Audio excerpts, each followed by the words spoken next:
यो ढुङ्गामाथि रहेछ कि त्यो जरा नै धेरै रहेनछ नि, त्यही भएर अड्डेन यो झऱ्यो ल्याम्म एकैचोटि। सिसा फुट्यो पुरै भन्ने लाग्यो नि त्यो सिसा उछिटिएर।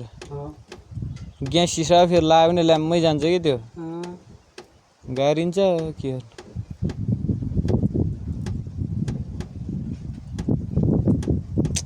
तनाव बनाइदियो नि यही ढुङ्गामाथि अड्ड्या रहेछ बाहिर बाहिर।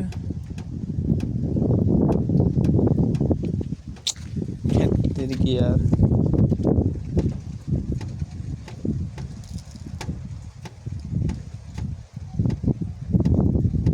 तनाव बनाइदियो नि।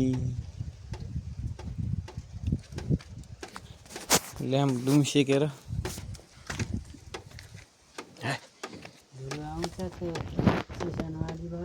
त्यही त नि।